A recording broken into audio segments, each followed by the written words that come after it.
और इसके पहले कि हम आज का मुद्दा क्या है इसको समझें और डिबेट की तरफ जाएं, तो पहले देख लेते हैं कि आज का मुद्दा है क्या इस पैकेज के जरिए, फिर डिबेट की तरफ चलें।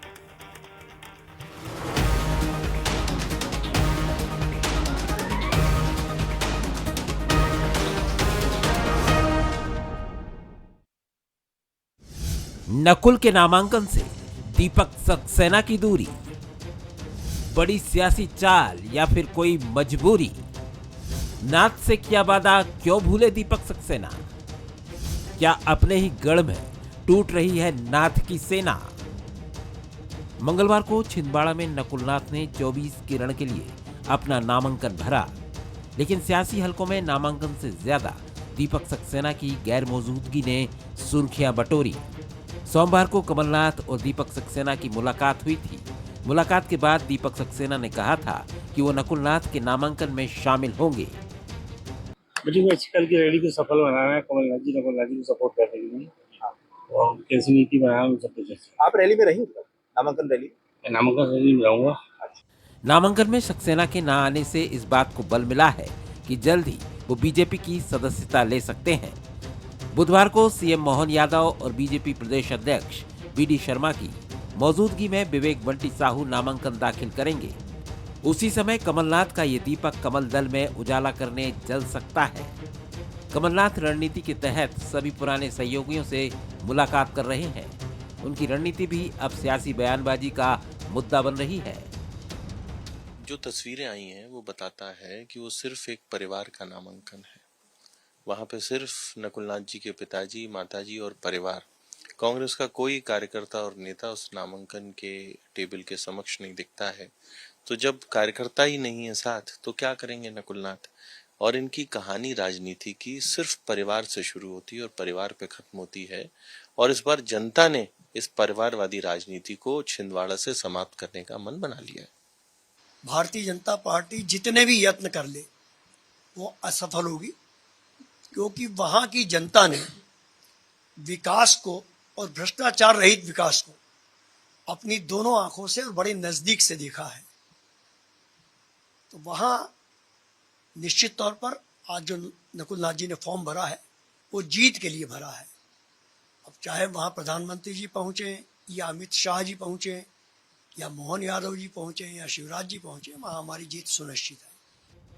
नकुलनाथ ने पूजा पाठ के बाद परिवार के साथ नामांकन दाखिल किया।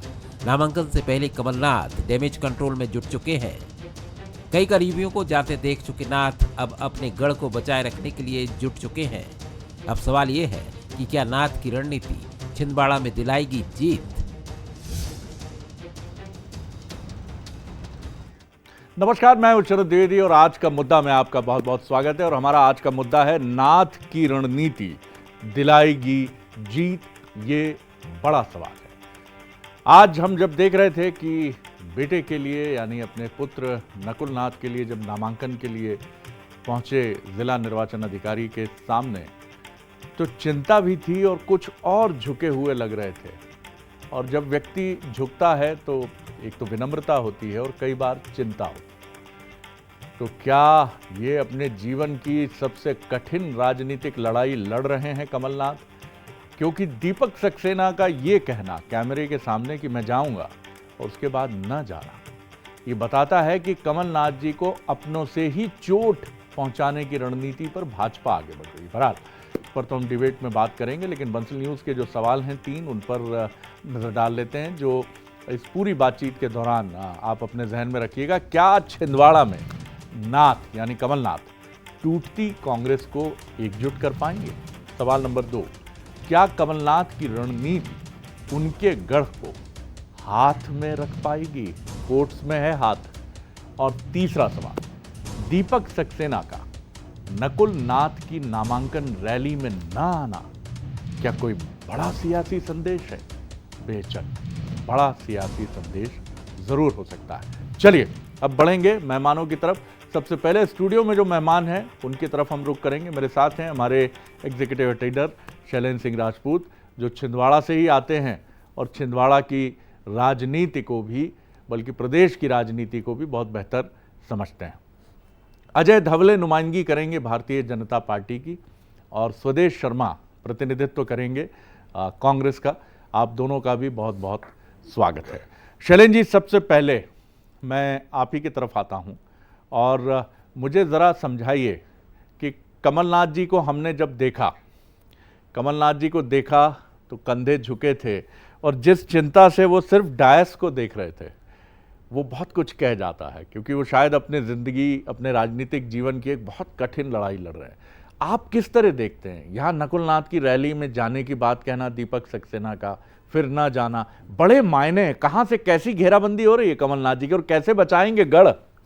शरद जी, आपने कमलनाथ जी की बॉडी लैंग्वेज को पढ़ा और मैंने दीपक सक्सेना की बॉडी लैंग्वेज को पढ़ा और दोनों की बॉडी लैंग्वेज बड़ी महत्वपूर्ण है। जब 1980 में पहुंचे कमलनाथ छिंदवाड़ा तो सबसे खास सिपहसालार दीपक सक्सेना ही रहे। ऐसा कहा जा सकता है कि जब वो खुली जीप चलती थी जो 1980 और 90 के दशक तक, जब जिससे कमलनाथ दौरे करते थे, तो सबसे ज़्यादा धूल छिंदवाड़ा में किसी ने खाई है तो वो दीपक सक्सेना ने खाई है। और वो कहते भी हैं कि ये मैंने सबसे ज़्यादा धूल खाई है कमलनाथ जी के लिए। और यही वजह रही कि कमलनाथ के विधायक बनने तक वो ही छिंदवाड़ा से विधानसभा का चुनाव लड़ते रहे, दीपक सक्सेना। और अब उनका मनोबल समझा जा सकता है। अगर दीपक सक्सेना जाते हैं बीजेपी में, अगर जैसी की चर्चा है, तो कमलनाथ के मनोबल को आप समझिएगा कि कितना असर होगा। एक तो वोट के स्तर पर और दूसरा मोरल डाउन होगा कार्यकर्ताओं का। वो तो कल देखते हैं शरद जी क्या होता है, लेकिन ये बड़ा छिंदवाड़ा की राजनीति बड़े महत्वपूर्ण मोड़ पर खड़ी है इस समय जी। बिल्कुल आपने सही कहा और ये एक दिलचस्प संयोग ही है। और स्वदेश जी, ये दाएं बाएं देखने का समय नहीं है, क्षमा सहित जी। आप पूरा केंद्र जो है वो बना कर रखिए छिंदवाड़ा पर। अगल बगल देखेंगे तो बीजेपी कहेगी कि दाएं बाएं देखने लगी कांग्रेस जी। और आप बहुत ही सीजन कांग्रेस के लीडर हैं। अजय धवले जी भी संयोगवश छिंदवाड़ा से ही हैं और छिंदवाड़ा की राजनीति को बहुत गहराई से समझते भी हैं। क्या आपके दिमाग में है, ये रणनीति का खुलासा तो आप करेंगे नहीं मुझे मालूम है, लेकिन ये जरा मुझे समझाइए कि कर क्या रहे हैं आप? क्या अगर बात करूं दीपक सक्सेना की तो वो आपसे ज़्यादा संपर्क में है या कमलनाथ जी से उनका संपर्क धीरे धीरे कम होता चला जा रहा है? कहते हैं जाऊंगा, जाते नहीं है। जी शरद जी, मध्य प्रदेश की राजनीति का ये पॉलिटिकल जो ट्विस्ट है, मुझे लगता है आप जैसे सीनियर जर्नलिस्ट जिन्होंने राजनीति को काफी करीब से देखा है और अलग चश्मे से देखा है, वो बहुत अच्छे से इसको बयान कर पाएंगे। आज देखिए, एक तस्वीर आती है शरद जी, और उस तस्वीर में नकुलनाथ जी नामांकन का पर्चा दाखिल कर रहे हैं। उस तस्वीर में वो है, उनकी पत्नी है, उनके पिताजी और उनकी माताजी है। क्या 45 वर्षों में कांग्रेस के 45 वर्षों में, कमलनाथ जी का 45 वर्षों का शासनकाल रहा छिंदवाड़ा में, इन 45 वर्षों में क्या एक भी अदद कांग्रेसी नहीं है जो इनके परिवार का हिस्सा बन सका? नहीं। आप देखेंगे 2019 में जब लोकसभा चुनाव का बैटल किसी के हाथ में देने की बात आई थी, तो कमलनाथ जी ने अपने विश्वस्त, जिसको कहा जाता है कि दीपक सक्सेना जी कमलनाथ जी की परछाई के रूप में कांग्रेसी देखते थे, उस व्यक्ति को दरकिनार करते हुए अपने बेटे की योग्यता और क्षमता का एनालिसिस उन्होंने खुद किया होगा। लेकिन नकुलनाथ जी को 2019 में जो प्रत्याशी बनाया था, आज की जो नकुलनाथ जी की नामांकन रैली में एक जो कुर्सी खाली रही है शरद जी, वो कुर्सी उस दिन से इंगित कर रही है कि ये कभी ना कभी होगा।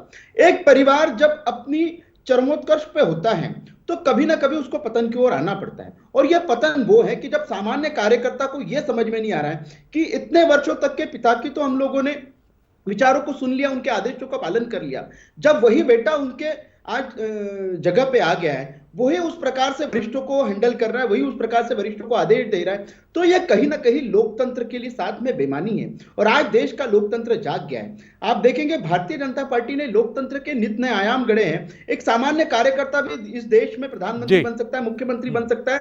तो यह सब जब कांग्रेस के कार्यकर्ता देखते, कांग्रेस के नेता देखते, तो उन्हें लगता है कि हम वास्तव में गलत दल में हैं या हम गलत लोगों के साथ में खड़े हैं। जब ऐसे लोग अपने जीवन की परिभाषा गढ़ने का प्रयास करते हैं तो उन्हें ये कहीं ना कहीं दीपक सक्सेना जी जैसा आभास होता है और वह अपने जीवन के विचार करते हैं कि हम इतने वर्ष तक के कहां खड़े रहे। आज कांग्रेस आता हूं सेकंड राउंड में तेजी से आऊंगा, सेकंड राउंड में तेजी से सवालों के साथ आऊंगा। लेकिन प्रभु, इन सब के पीछे माना तो आप ही को यानी बीजेपी को जा रहा है। सारा सूत्र तो आप छिंदवाड़ा का अपने हाथ में समेटने की कोशिश कर रहे हैं। देखते हैं कहां तक पहुंचती है। स्वदेश जी की तरफ मैं आता हूं। स्वदेश जी, कमलनाथ जी को आप बहुत करीब से देखते और समझते हैं। आज शैलेंद्र जी ने दीपक सक्सेना जी की बॉडी लैंग्वेज को डिकोड करने की कोशिश की, मैंने कमलनाथ जी को देखा। तो मुझे भी लगा कि चिंताओं के बोझ ने उनको ज़्यादा परेशान किया है, ऐसा मैं नहीं कहूँगा, लेकिन चिंतन में तो गहरे डाल दिया। जिस तरह मैंने उनको देखा डायस पर एक झुका हुआ बेहद गंभीर अंदाज, क्या सोच रहे हैं कमलनाथ जी इस समय, कैसे बचाएंगे गढ़? शरद जी, आप विद्वान पत्रकार हैं, आपके सामने मैं क्या बोल सकता हूँ। मैं इतना ही कहूंगा, पत्रकार हो, लेखक हो, विचारक हो या राजनेता हो, अगर वो चिंतन ना करे तो बात अधूरी रह जाती है। तो कमलनाथ जी अगर चिंतन कर रहे हैं तो चिंतन करना उनका नेचुरल है, स्वाभाविक है। एक बड़े राजनेता है। 45 साल में जिस छिंदवाड़ा की स्थिति 45 साल पहले क्या थी वो आपने देखी है, मैंने तो नहीं देख पाई, लेकिन हाँ मैंने सुनी और पढ़ी जरूर थी। लेकिन आज छिंदवाड़ा मध्य प्रदेश सहित देश का अच्छे जिलों में से एक माना जाता है। चाहे शिक्षा की बात करो, चाहे अब आप वहाँ रोजगार की बात करो, वहाँ सुरक्षा की बात करो, वहाँ आप स्वास्थ्य की बात करो, हर चीज में अव्वल नजर आता है छिंदवाड़ा। नहीं, अभी तो आप दीपक सक्सेना पे आइए। दीपक सक्सेना के मन में क्या चल रहा है सर? जैसे अभी मीडिया में बहुत सारी खबरें चली माननीय कमलनाथ जी के बारे में, और पर हुआ क्या लास्ट में, कमलनाथ जी से जब पूछा गया तो उन्होंने कहा मतलब आप खुद ही जवाब दे दो, आप ही ने कहा है तो आप ही खंडन दे दो। दीपक सक्सेना के बारे में भी खूब चला, मीडिया ने कहा, भाजपा ने खूब बयान दिए, लेकिन है क्या, वो कमलनाथ जी के बहुत करीबी हैं और परिवार का हिस्सा है, वो उनके साथ डटे हुए हैं। भारतीय जनता पार्टी खूब प्रचारित करती रही, प्रसारित करती रही, मीडिया में बयान देती रही कि दीपक सक्सेना ज्वाइन करेंगे, ये करेंगे, वो करेंगे। पर हुआ क्या, आज दीपक सक्सेना का बेटा भी उनके साथ था माननीय कमलनाथ जी के। और मैं समझता हूँ किसी कारणवश अगर वहां तक नहीं पहुंच पाए होंगे, लेकिन आपने जो देखा है, चाहे उमंग सिंगार जी हो, जीतू पटवारी जी हो, कांग्रेस के सारे मध्य प्रदेश का नेतृत्व वहां मौजूद था और कार्यकर्ताओं ने परबूट टेनिस के फार्मूले पर काम भी किया है। सर जी, ये चुनाव चौंकाने वाला होगा। भारतीय जनता पार्टी कमलनाथ जी खेलने की कोशिश ऐसे कर रही है, वो पूरे प्रदेश में जिस तरह का वो एक नैरेटिव सेट करने की कोशिश कर रही है उसमें लगी है। उसको तो पता है कि नकुलनाथ जी जीतेंगे, लेकिन वो एक नैरेटिव सेट कर रही है ताकि जनता को ये लगे कि भाई अरे भी कमलनाथ जी घिर गए, कमलनाथ जी घिर गए। घिर कहीं नहीं गए, वो 2-3 लाख वोटों से जीतेंगे। और ये पिछले बार भी हुआ, 19 में जब सारी सीटें पिछले बार मार्जिन आपको पता ही है नकुलनाथ जी जीते। स्वदेश जी, पिछली बार का मार्जिन आपको पता ही है, काफी ड्रास्टिक नीचे आया था पिछली बार का मार्जिन। उससे सबक मिला, उससे और ज्यादा अधिक काम करने का मौका मिला, और ज्यादा काम किया, और ज्यादा गांव-गांव तक पहुंचने का काम किया नकुलनाथ जी ने छिंदवाड़ा छोड़ा नहीं, बिल्कुल वो फुल टाइम छिंदवाड़ा रहे। वो छिंदवाड़ा की आवाज लोकसभा में उठाने का काम किया। कुल मिलाकर के मध्य प्रदेश की सरकार से भी लगातार वो लड़ते झगड़ते रहे कि छिंदवाड़ा के लिए ये चाहिए, वो चाहिए, जनता के बीच ही रहे हैं। जी हाँ, निश्चित रूप से बनबूट टेनिस के फार्मूले पर कांग्रेस ने काम किया है। इसका रिजल्ट पिछले से ज्यादा अच्छा रिजल्ट आने वाला है, कम हो भाजपा कुछ भी कर ले छिंदवाड़ा का। चलिए शैलेंद्र जी, मैं फिर आपकी तरफ आता हूं। मुझे ये बताइए कि अब क्या सोच रहे होंगे कमलनाथ? क्या आप भी सहमत हैं स्वदेश जी की बात से कि ये जो दीपक सक्सेना जी का गणित है ये भी कमलनाथ जी की तरह ही होगा कि सस्पेंस बनाए रखेंगे और बाद में कहेंगे रैली में किन्हीं कारणों से नहीं जा पाया, लेकिन मैं कमलनाथ जी के साथ था, हूं और रहूंगा? देखिए, अगर हम 2 महीने पहले की बात करें, जब ये खबर उड़ी कि कमलनाथ बीजेपी में जा सकते हैं, तो अगर ये मेंटल गेम था बीजेपी का तो वो उसमें सफल रही है।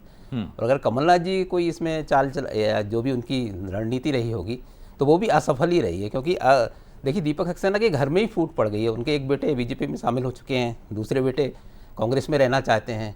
तो ये सब देखिए कमलनाथ जी को एक पूरी तरह से घेरा गया है और कहीं ना कहीं डैमेज तो हुआ है। और पूरी हम अगर सिनारियो देखें तो इसका चुनाव पर भी असर आप देखेंगे, क्योंकि कमलनाथ जी की जो छवि रही है उस पर असर जरूर हुआ है छिंदवाड़ा में। जी क्या आपको ये भी लगता है कि एक साइकोलॉजिकल गेम जो छिंदवाड़ा को लेकर बीते 2-3 महीनों से चला है, उस गेम का असर आपको लगता है कि मार्जिन पर जाएगा बीजेपी कांग्रेस के और नतीजों पर भी बहुत असर करेगा? बहुत से फैक्टर इसमें काम करते हैं, लेकिन निश्चित रूप से ये मुद्दा तो काम करेगा ही कि कमलनाथ जी को लेकर जो भी बात उड़ी। और देखिए बीजेपी ने बड़ा वहाँ पर एक 3 स्तर पर एक रणनीति बनाई है। एक तो उन्होंने अमीरी वर्सेस गरीबी का नारा उछाला है, दूसरा कहीं ना कहीं स्थानीय और बाहरी का भी मुद्दा हालांकि काफ़ी पुराना है पर उछाला है, और तीसरा सबसे महत्वपूर्ण शरद जी बूथ स्तर पर जो उन्होंने काम किया है। और जो आप जो कार्यकर्ताओं की आवाजाही देख रहे हैं ये उसी की रणनीति का एक हिस्सा हो सकता है, क्योंकि बहुत ग्राउंड लेवल पर ग्रामीण क्षेत्रों से पंचायत लेवल से बहुत से कार्यकर्ता बीजेपी में शामिल हुए हैं। तो कहीं ना कहीं इसलिए बीजेपी ने शायद बड़ा नाम भी वहाँ नहीं उतारा। आपको माफ कीजिएगा, मैं फिल्मी या जासूसी उपन्यास की बात कर रहा हूँ। कि क्या कांग्रेस से गए कार्यकर्ता बीजेपी के लिए इतनी जल्दी काम करना शुरू कर देंगे, या ये कमलनाथ जी की रणनीति है कि प्लांट करा दिया बीजेपी में? बीजेपी के सामने ये चुनौती तो रहेगी बिल्कुल शरद जी, और जो खबरें अंदर से निकल के आ रही हैं उसमें कुछ बीजेपी के कार्यकर्ता ये भी कह रहे हैं कि अब उन्हीं से काम करा लो, हम तो इतने साल से कर ही रहे थे। ऐसी कुछ बातें भी आज निकल कर आई, हालांकि काफी हल्के अंदाज में, लेकिन ये तो बीजेपी के सामने भी चुनौती रहेगी। बिल्कुल। अजय जी, चंद दिनों पहले मैं छिंदवाड़ा में था, बीते सप्ताह। मैंने बीजेपी के एक खाटी कार्यकर्ता से कहा, मैंने कहा कि कैलाश जी ने जो शब्दावली एक बड़ी रोचक प्रस्तुत की है, मैंने कहा आप कलदार हैं या बोले नहीं नहीं नहीं नहीं नहीं, बोले कलदार है ना, पूरा कलदार है, हम खनकने वाला कलदार है। मैंने कहा जो कांग्रेस से आ रहे हैं वो क्या है? तो उन्होंने कहा वो जो भी है, अब आ गए तो आ जाए, काम के बैठे, काम कोई दिक्कत नहीं है ना, लेकिन हाँ, लेकिन असली तो हम ही हैं, वो नकली नहीं है, ऐसा नहीं बोलूँगा। तो सर आप लेके तो चले आ रहे हैं, रेला बहता चला जा रहा है, बीजेपी में समाता जा रहा है, लेकिन आपको देखना तो होगा कि ये वाकई आपकी मदद कर रहा है कि नहीं कर रहा है। जी, तो शरद जी, भारतीय जनता पार्टी एक विचार के लिए कार्यरत दल है और छिंदवाड़ा में भी इसी विचार को हम रोकने के लिए काम कर रहे हैं। आप देखेंगे 2019 के चुनाव में भी भारतीय जनता पार्टी ने, एक सामान्य कार्यकर्ता थे हमारे जिनको विधानसभा का टिकट नहीं मिला था, लेकिन लोकसभा का टिकट भारतीय जनता पार्टी ने दिया और नत्थन शाह जी मात्र 37,000 वोटों से हारी थी। तो तब भी भारतीय जनता पार्टी का बूथ का कार्यकर्ता एक्टिवेट हो गया था।